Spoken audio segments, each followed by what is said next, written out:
Hi everyone, and welcome to another episode of Ask robtrek, where I try to answer your questions from the comment sections of my videos.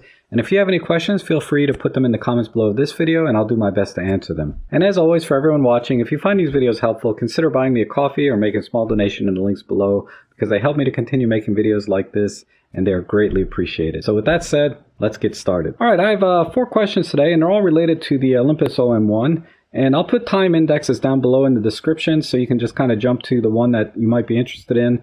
But the first one here is from Peter Francis, and he says, I have what appears to be the leveling indicator, which has suddenly added itself to the viewfinder and surrounds the center point focus when I half press the shutter button. It does not appear when I use the back button focus. How do I turn it off? Okay, that's very simple. There's just one setting in the menu and I'll show you. Alright Peter, I think what you're talking about are actually not the leveling meters, but the handheld assist function, because what you see in my live view right now are the leveling meters. So if I tilt my camera up, you can see the vertical leveling meter starts going to the upside. And then if I level my camera, then I can make that go green. And then if I tilt my camera the other way, I can make the horizontal meter go green, right? So now essentially my camera is perfectly level. What you're seeing is when you half press the shutter button is this. This is the handheld assist function, and the purpose of this is to help you to steady your hand, I guess, because if I pick up the camera and hand hold it, I'm going to try and balance this so that the lines on the right and left are level, and then the dot in the center is as center as possible. If I shake the camera a little bit, you know, it shows you how much you're shaking the camera.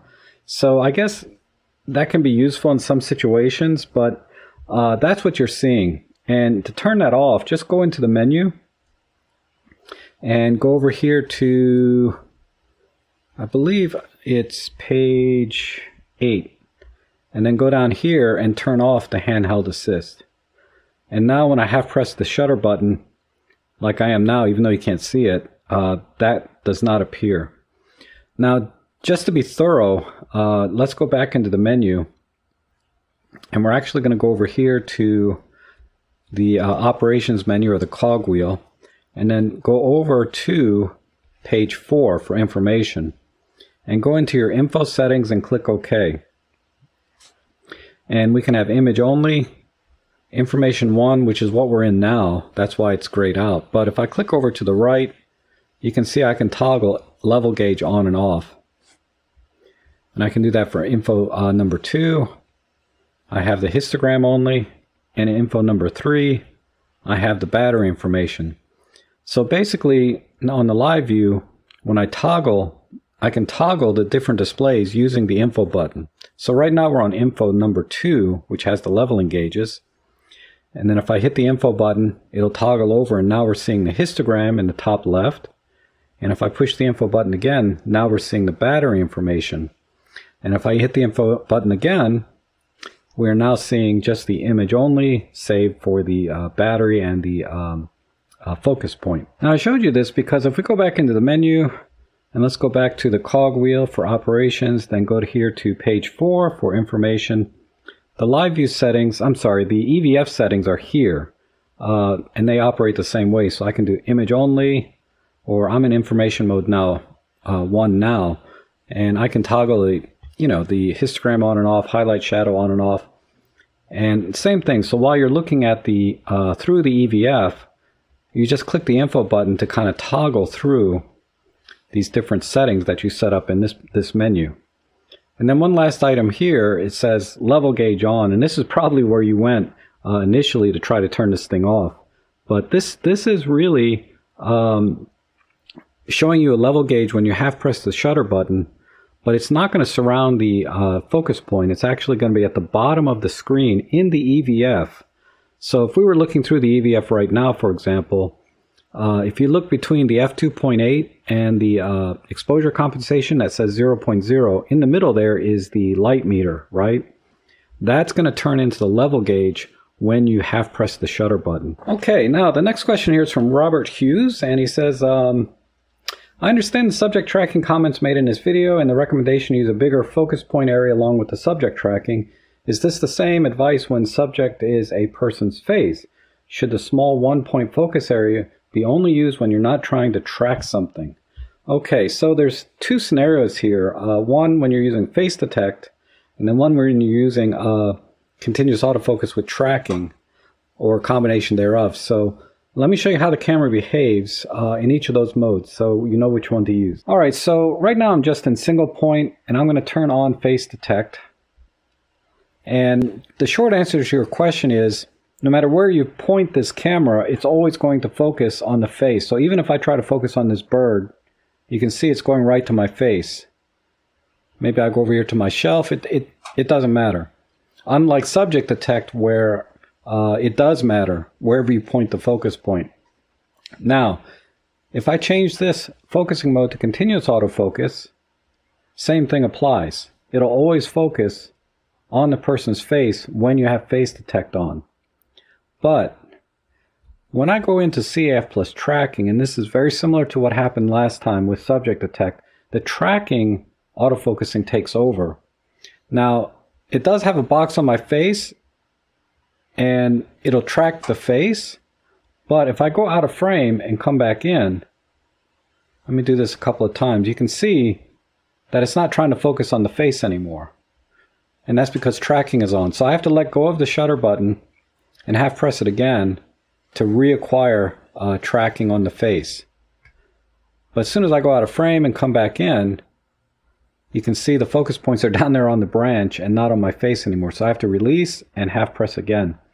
So, you know, that's true for really subject detect or face detect. The major difference being is that when you're using face detect, you don't need to use the larger area focus points like I showed in the last video. You can just use even a single point and it's going to focus on the face. But always do it without tracking.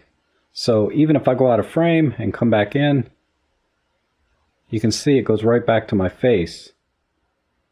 When I go out of frame and come back in, it finds the face right away because I don't have tracking enabled. Alright, the next question is from David, and he says that I'd like to photograph insects and some of them move around a little bit. And how fast does the camera fire off the first 15 shots? Also, can I hand hold the camera? I don't have any problem with flowers moving unless there's wind, but I'm concerned that it might not work with insects if they move during the exposures. Okay, so you're referring to the in-camera focus stacking and or focus bracketing. And the short answer is if the insects are moving, you're going to have a hard time because it takes about 1 to 2 seconds for the camera to rack that focus. You know, that on top of the exposure time, right? Because you have to multiply your shutter speed by 15 and add that to the total time it takes to capture that image. So let me just demonstrate to you the fastest it can do, which is around 1.2 seconds, just so you can see how I kind of came up with this number. Alright, so I'm hand holding the camera because that was your other question, is can you do this handheld? And short answer is yes, you can. So what I'm going to do is just, let's first put the camera into focus stacking mode. We're going to turn that on. And as you can see, I have 15 shots with a focus differential of 1 and no flash charge time. And let me go ahead and start the timer. And then we'll just fire off until it's done. So again, about 1 second, right? And then it takes about 5 or 6 seconds for it to finish. And again, I was hand holding, so it should successfully stack that image even though I'm hand holding. Alright, so it did. Let's go ahead and check the images. So this is the stacked image here. Let's go back, and it's, you know, of course the center is going to be blurry because the numbers were changing. But this is the last image it took at 4.07. Let's go to the first image here at 2.88. So from 2.88 to 4.07 is 1.19. Alright, in case you didn't notice, I was at 1/250th of a second on the shutter speed, so the exposure time didn't really play a role in this particular example. But keep that in mind if you're using slower shutter speeds, like 1/30th of a second. You multiply that by 15, we're talking about adding maybe a half a second, right, to the total capture time. And then also, not every lens is compatible with the in-camera focus stacking. You need to be using one of the macro lenses, which I don't have any, or one of the pro lenses, basically, from Olympus. Now, there may be some other lenses compatible, but generally speaking, you're going to be using a pro lens or a macro lens to use the in-camera focus stacking. Focus bracketing, on the other hand, you can use just about any autofocus lens and you'll be fine, whether it's from Panasonic or Olympus. Those all work, but you'll have to stack the images later in post-processing, like Photoshop or something.